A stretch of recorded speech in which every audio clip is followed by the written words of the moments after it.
Let me guess. You're constantly battling the unique demands of shift work, aren't you?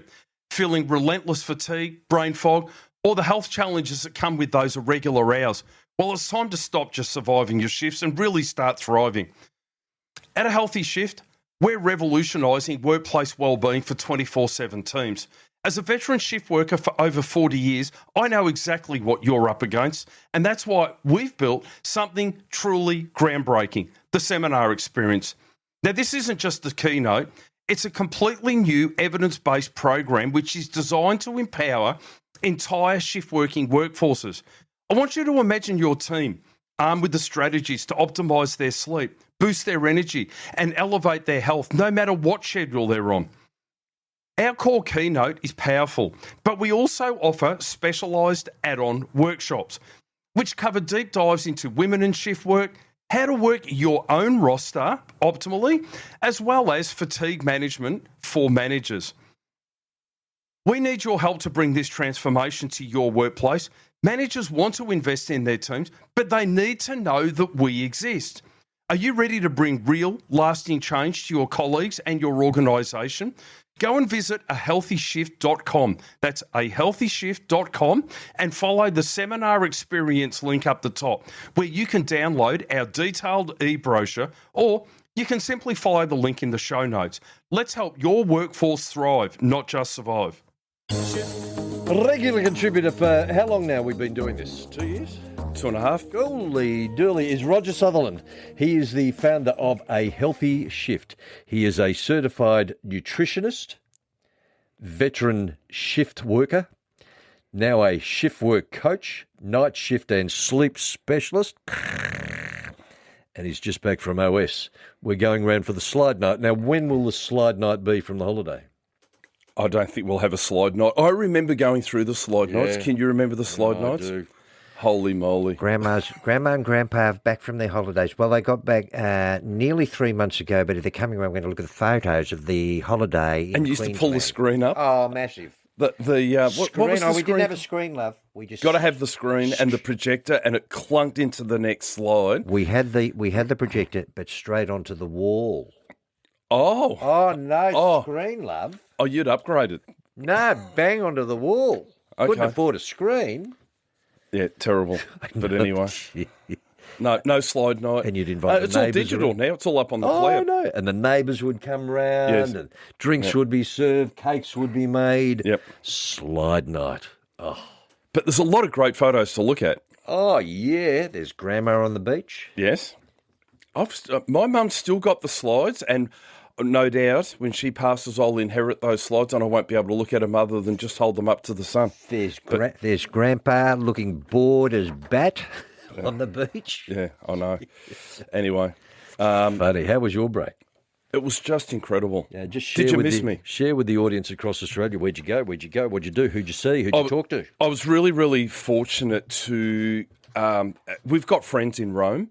So I went and Melissa and I flew out, went and spent 4 days in Rome, and then we headed down to Civitavecchia, which is the port of Rome. Gorgeous. And we caught the Holland America MS Oosterdam, and we spent 3 weeks on the Mediterranean, cruising the Mediterranean, visiting some amazing ports. 3 weeks? 3 weeks, 21 days we were on board for. Not long enough? Too long? Probably... I reckon it was, when I say about right, for me, I needed the break. I was overdue and ready for it. Yeah. I think 10 days for a lot of people seems to be the norm. What we didn't realise was we booked a 21-day cruise, but it was actually 2 cruises back to back. It was from Civitavecchia to Lisbon, and then it was from Lisbon back to Civitavecchia. Right. So we went out and back.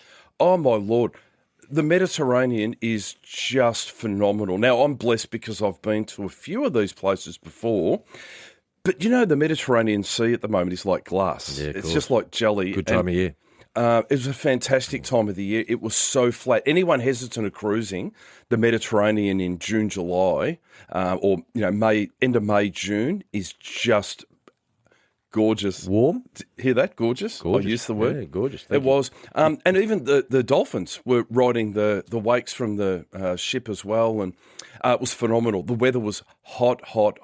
Food? Unseasonably warm. loads and loads of very, very good food. Kilos? 25,000 steps a day we averaged. Oh, pretty good. Feeling really good. Yeah, Melissa and I do all our own thing. We don't do organised So tours. you're doing that walking on the ship? Oh, well, we probably averaged about 20 on sea days on the ship, just moving backwards and forwards. And, I still went to the gym because it's just in my DNA. I still went to the gym on the days, not port days, because it's a madhouse, port days, getting off, getting on, making sure you're back because you don't want to be waving to the ship as it leaves. How many people on that particular ship? There's about 1,800 on the ship. It's not massive. No, it's not big, but I've got to tell you, we saw some floating cities while we were in the Mediterranean. I saw Europa, from MSC's Europa. It's got 6,000 passengers on it. It is an absolute behemoth. They are enormous. Yeah. And you see them manipulate them around now, Tony. They're incredible. They spin them. They spin them on 20-cent pieces, and then they just... Like years ago, it used to be tugs to pull them out and push them around. Yep. And now the captains just take them away from the dock, spin them around and blast off and out through... They just thread the needle. They are phenomenal. How'd you go with, just keeping in mind that Melissa would have had a beverage, you still didn't? Still didn't, no. Wow, I don't well need done. to. No, I had the alcohol-free beer of choice on the cruise was Heineken Zero. No downside to that. I still haven't touched a drop in what is coming up to 2.5 years as well now. Because I haven't known you to ever have one. No. When we've had a couple of lunches or dinners, you've not had one. No, I don't. I just don't drink. I know the impacts of it. But you did. Oh, absolutely. Oh, God, did I ever. Yeah. Going through COVID, I was the pits. I was really bad at it, which is why I knew I had to look at it and go, no, enough is enough. Because it really does impact greatly on you. I reckon a lot of people probably during COVID did that. 100%. It was very easy to slip into. Well, I discovered cooking through COVID. When I say discovered it, I know it existed, but I fell in love with cooking, and I just absolutely love finding recipes, putting recipes together and cooking. And that was one thing that you could do in COVID, and a lot of people did that. But once we had the food, then we'd sit down and it was the bottle of wine. It was 2 glasses each. And then it was, I feel like another glass. So you'd open another bottle and then it was another glass out of each. And then it progressed to 2 bottles. And that's just bad, like every day. I think we finished Netflix. I don't know whether anyone else has done that. I'm pretty sure we finished Netflix. I think we drank everything dry. We ate well. We put on about 100 kilos each, I think. And we lived our best life in COVID, Melissa and I. Don't get me wrong, being locked down was horrendous. It was dreadful. But we did it really well together. It was interesting because one of the talking points over the weekend with some friends and people with whom I caught up made that same point. And I wasn't here. No. So living in WA, whilst we had some lockdown, nowhere near as what people had in Victoria for various reasons, which have been well and truly documented. Yep. But it was a very different culture. The residual damage of that is still with us today. It's going to be with us for some time. Forever. And I also think, and I'll say this, that with a lot of the evidence that's coming around now, and I don't want to go into this too deeply, but a lot of the evidence of what we're learning about COVID now, I understand that we didn't know much about it at the time, and we did what we could with the information that we had. But it's also fairly clear that a lot of the information was drastically incorrect. Well, we know that now. We know that now, but we didn't. But that's had a bigger impact, though, Tony, right? It's had a massive impact because people are now learning that they were probably unjustifiably locked down way back when. A lot of the decisions that were made according to science at the time, but the science wasn't actually there to cause that. To be allowed to, I know, I've just come back from Europe and they play padel, which is like squash and tennis combined together.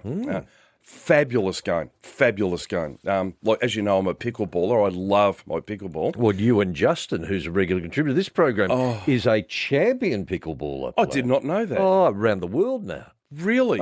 See, I absolutely love pickleball. In fact, I'll be going from the studio this morning to play. And we played a lot of pickleball because there was a pickleball court on the ship. Could you ring in every morning and tell us how your pickleball's going? No, I'm not that person. But there's a lot of videos around about people who start playing pickleball. The only person that doesn't like pickleball is someone who hasn't played it. Once you play it, it's so much fun. It is the most fun you can have standing up. As a tennis player, whilst I haven't played for a little while, would I be any good at pickleball? Oh, 100%. You get a lot of benefit out of it, Tony.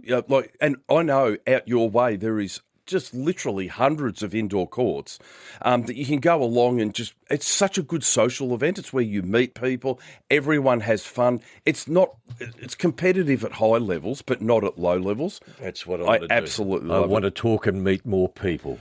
Pickleball. Just go. I've got to tell you, you'll have so much. If you're an ex-tennis player, a lot of ex-tennis players play pickleball now, and it's a lot easier on the knees and the wrists and the hands. And it's not as taxing, but geez, it's so much fun. If you're not laughing within 5 minutes of playing pickleball, then you're not doing it right. Roger Sutherland is here from A Healthy Shift, 133693. What are we going to talk about? I want to talk about what I've noticed coming back to Victoria, what we've accepted as the new normal here. The new normal in Victoria. Other parts of Australia or just Victoria? I can't really comment on the other parts, but similarities? I would say it would be fairly similar, but I can't speak with authority on it. But certainly... I just don't want to ignore the other. What I've noticed... in Australia, coming home. Yeah, okay, good point. We'll do that next. Australia Overnight. Good morning. A regular contributor to the program said, more than welcome to go to Tanya's house and cook at any stage, which we should do that at some point. I would be more than happy to cook. I cooked a Punjabi chicken curry last night. I've got an outdoor kitchen, thank God. And I was able to cook it in the outdoor kitchen because you wouldn't cook that inside. My Lord, it was delicious. Is it slow cooked though? How do you do that? No, it's not slow cooked. I'll WhatsApp you them. Speaking of WhatsApps, how was your birthday the other week? It was very good, thank you. Did you get a text message from someone in the middle of the Mediterranean? I did, and I responded to it. You did not? Anyway, let's not talk about that. I'll double check, I'm sure I sent you a birthday text message from, as I was sitting there with my feet up on the table on the balcony of the cruise ship looking out at the Mediterranean. I probably thought, yes, mate. You thought, yeah. Oh, look, I don't blame you. So what are the observations? Yeah. And everybody does this when they go away or on holidays, whether you're going up to, whether you're going down to Portsea or whether you're going to Noosa or far north Queensland or the Kimberley. You come back and you make observations about where you've been as to where you live. When I went to Europe, I look at things probably with a very different eye. Because I was looking at law and order and safety and how I felt while I was there and what I was actually seeing. In Europe, there's police everywhere. Everywhere. Even sitting off the railway stations, they've got police sitting in cars. And I noticed that I just generally in Italy in particular, and Spain, I just felt so safe. And there was... so it was presence. It was a presence. I will say this, teammate. You can't close police stations and put police out on the road for a presence. It's not working. We know that the stats are not supporting that. There's been a great investigation that's been done by a journalist for the Herald Sun in relation to this. And the thing is, visible presence trumps everything, everywhere. You have to have police within view, walking around, engaging with the community for safety, for the perception of safety and for safety, because we've lost it here with the way we are. Everything's so goddamn expensive. Where's the money gone? Yeah. That's the problem. When did we lose it, Roger? Oh, I think we lost it. Put it this way, and this is my point. If you left Australia 20 years ago and you came back today and looked at it, you would be on the next plane back out again. Mm. You would be back on the next plane out. Now, you might think that's you're talking about Australia? Yep. Right. Yep. Okay. Harsh? Yeah, well, having said that, I'm very ignorant when it comes to, like, I've only ever landed at Perth Airport and taken off, so I've never been to Perth. Adelaide, I absolutely love Adelaide as a city. I really do. I think it's like a big country town, great cafe culture, and I think it's fabulous. And being able to just walk to the Adelaide Oval for a cricket match or a footy. Fantastic. It's absolutely beautiful. And I heard you on the air talking before about what they're doing with Etihad Stadium or Marvel Stadium with people being on the roof. Amazing. They do that at Adelaide Oval. You can sit up on the Adelaide Oval and you can do that. But I think Adelaide's a beautiful place. Brisbane, I love Brisbane as well. Haven't been to Sydney for a long time, but when you compare it to Italian villages, I know we're talking years old. Why haven't we learnt? How come I can get on a train in Rome and go to Florence for the day, which is like going from Melbourne to Mildura? And the trains are so efficient. They run at 300 kilometres an hour. They run every single hour. You just book a ticket at a ticket box that's there, walk through, it gives you a seat, you get on the train leaves bang on time, it arrives bang on time. Do you know, if the train's 10 minutes late in Italy, they refund your fare? Wow. Within 10 minutes, they'll refund your fare if it's late. And they're doing that. What are we dealing with? What are we accepting here in Victoria? Yeah. I can only speak because I live here and I pay taxes here and I earn money here and I'm on the radio here, so I can only talk about that. But what are we starting to accept as our new normal? We are. It's like a great question. It's like boiling the frog, isn't it? You know, the frog in the frog in the hot water. Yeah, it's a great storyline. 133693. If anybody would like to jump on board and have a yak with us, you'll get through straight away. 133693. It's an interesting observation, that idea of, if you were just coming to the nation, but certainly, dare I say it, the great state of Victoria. Yes. How long would you stay? Well, I want out. Yeah. I want out. I want out of Victoria. I know a lot of friends of mine that have had enough. I know a lot of people that are running business that are leaving the state. They're going. People have had enough. It's the boiling frog, and we've got to the stage where pussy's bow. We're full of pussy's bow now. If you left and came in and looked at it now, if you left 20 years ago and you came in and you look today, you'd be on the next plane and you'd be gone, because you wouldn't put up with what we are. The city's dirty. It looks miserable. It's tired. People don't feel safe. We're accepting crimes that we just shouldn't be accepting now. And so I've often said, because it was the New York model that made a difference going back all those years ago, where they looked at things like graffiti. Petty crime. Yep. Giuliani yes. looked at that, yep. and that transformed it over a sustained period of time. And Singapore did the same thing with their litter and rubbish and cleaned the place up as well. You drive around town, you look at all the crap that's everywhere, but we don't do anything about it. But just look at the grass that's growing in the middle of roads and in the medium strips and under fences and around fences. This place looks horrible. Now, we've got friends in Italy that we're trying to get to come here. They take us for drives to places and we go and have a look around it. I was vigilant in noticing how well kept everything was.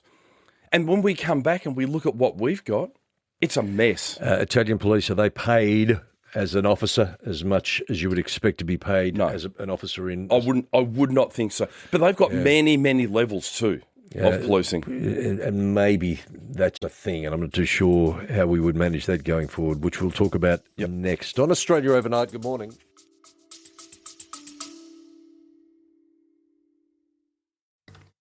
A quick pause from today's topic for something vital for every shift worker. That's right, that's you. Now, you know the relentless grind, constant fatigue, struggles with sleep, and that feeling your energy just isn't where it should be. And this is a common story in 24/7 roles, but it just doesn't have to be your workforces. At A Healthy Shift, I've combined 4 decades of frontline experience with cutting-edge science to create the seminar experience. Now, this isn't just a basic workshop. It's a comprehensive, game-changing program that is built to give entire workforces actionable strategies that they need to truly master their well-being on any schedule. And they're implemented immediately. Now, beyond the powerful core keynote, I offer specialised add-on workshops which dive deep into women and shift work, fatigue management, and how to work your own roster. Now, these tools empower your colleagues to thrive, improve performance, and boost their health, helping your organisation to retain valuable staff. Now, if you believe your workforce deserves better, speak up, because your managers won't know about this vital resource. Click the link in the show notes, download the e-brochure, and put it up the line. Invest in your team's most valuable asset, their health.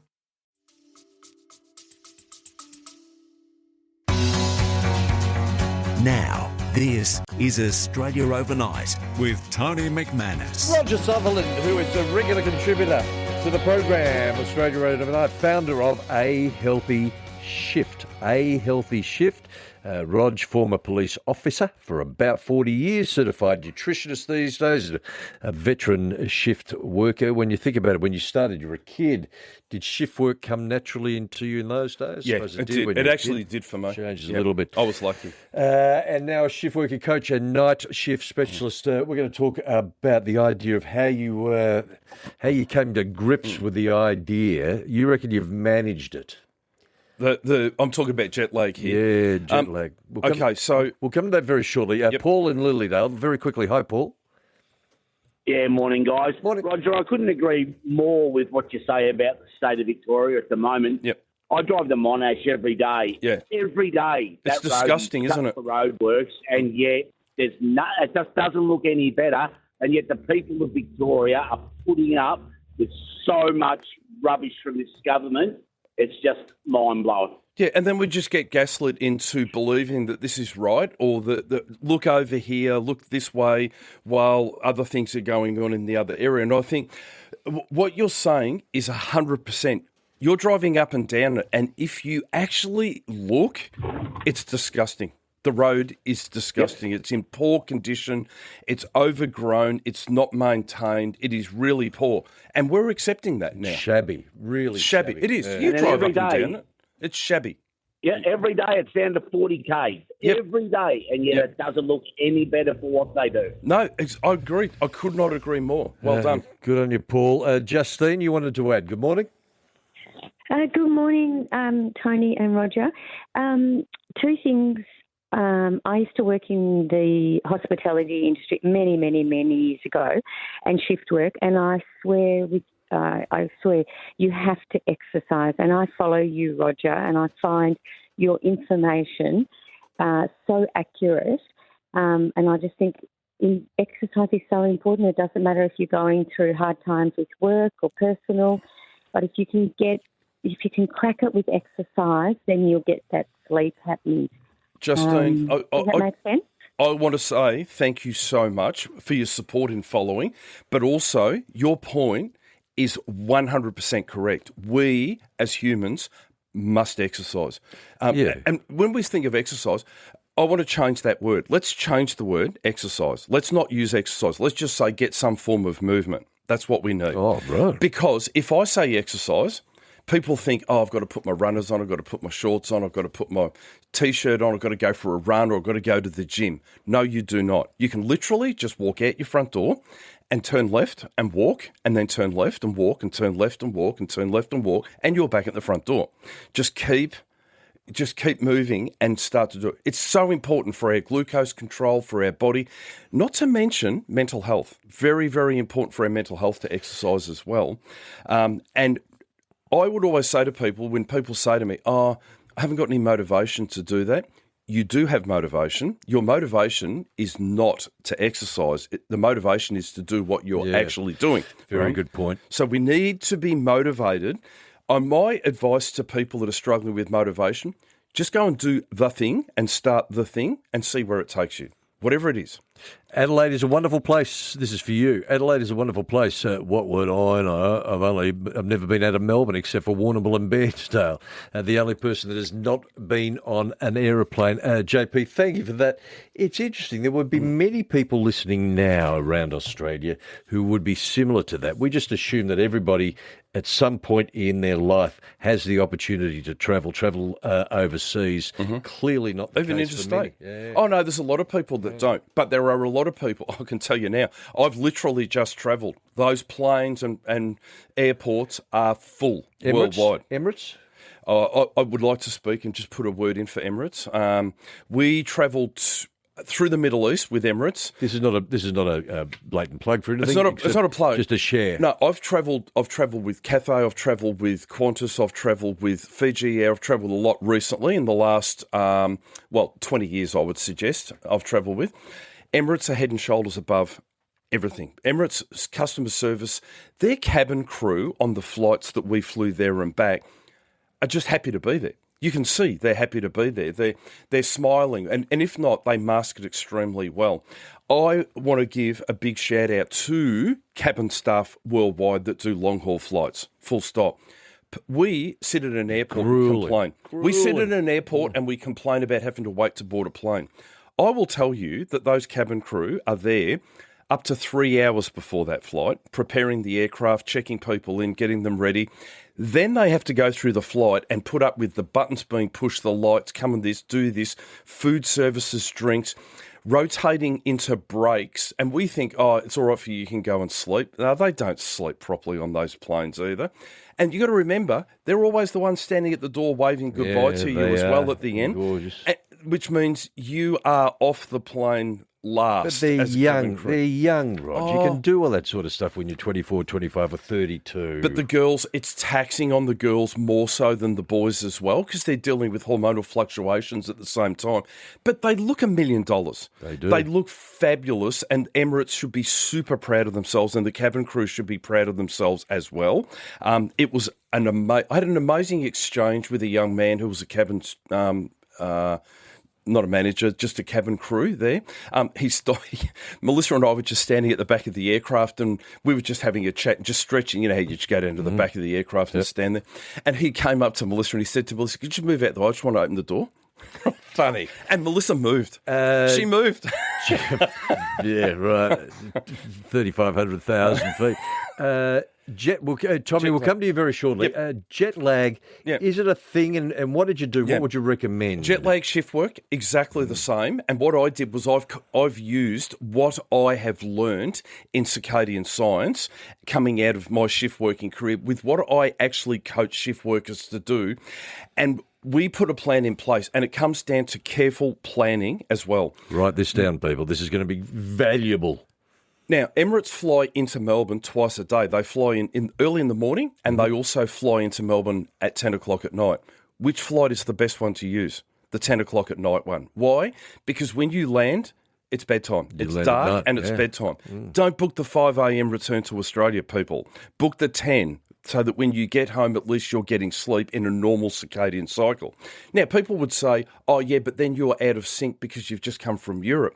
Yeah, but your eye and your body is responding to light. Now, we landed at 10. We were home by 11 because we live not far from the airport, home by 11. Went to bed, set the alarm and got up at 7 a.m. We set an alarm, up, went for a walk, went to the gym, went for a walk in the pool, did a steam session, pushed on through the whole day. We have zero blue light in our house at night, so all our lights are all circadian-friendly lights, obviously, because of what I do. Into bed, slept through, set the alarm, woke up the next day. Our body responds to the cues that we are giving it, right? Now, the cues that we need to give our body is light, meal timing, and movement. And when you get those right, your body goes up. So this is where we're at in time and space, and you feel so much better. So much better.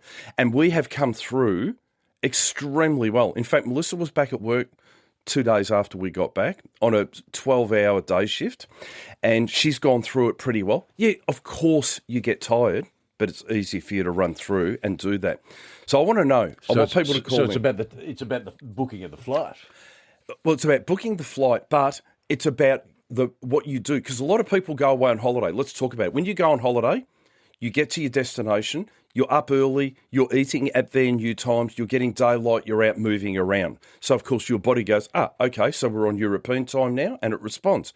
But what do we do when we come home? We come home, lay on the couch, scroll Netflix. Yeah, we don't get any daylight. Yeah. We eat all the wrong foods because we feel tired, and that's where we make the mistakes. And we are a victim of our own input. No Tim Tams for you. No Tim Tams for me. Roger. All the travel that you do you ever think about global warming? Asks. Global warming? Yeah. No. We're globally warming anyway because we're coming out of an ice age. Good on you. Tom, thank you. Tommy, we'll come to you straight after this. If you have a question, thought, idea, your experience over the years with travel / jet lag, have you overcome it? 133 693 umpire.